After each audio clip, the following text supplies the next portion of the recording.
There have been so many reports of travel disruption, so many headaches. I've heard some nightmare stories.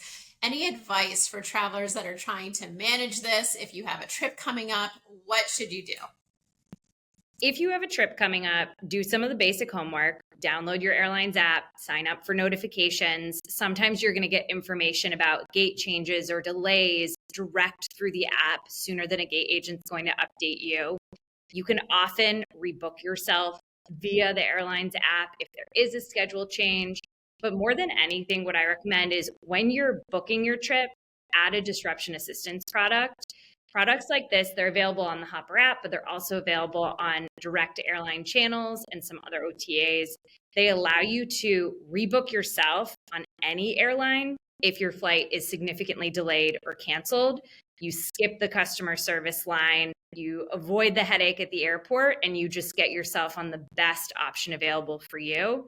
If you're okay with your rescheduled flight, you get a refund for your ticket. You take that rescheduled flight. We are seeing a lot of Americans add products like these to kind of hedge. We know that disruptions are more common during the summer months. They impact your experience, they impact your wallet. So a product like this helps hedge against the possibility of being disrupted, especially if you're traveling with a family. It's super popular with those traveling with children.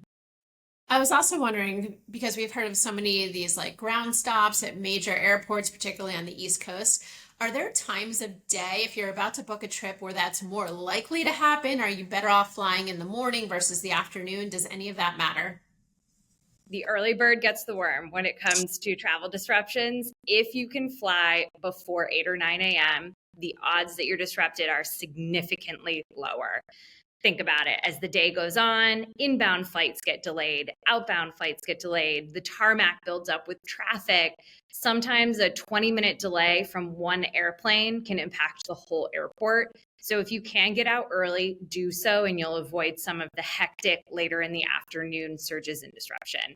Things like power outages, bad weather, those don't go by a schedule, but we typically recommend that you just plan ahead, build in a buffer day if you're headed to a wedding or a concert that you have to be on a particular day. If you can, try to avoid traveling on peak days like Saturday and Sunday over the weekends in summer. They'll be busier. You're more likely to get stuck in a long line and maybe miss your flight.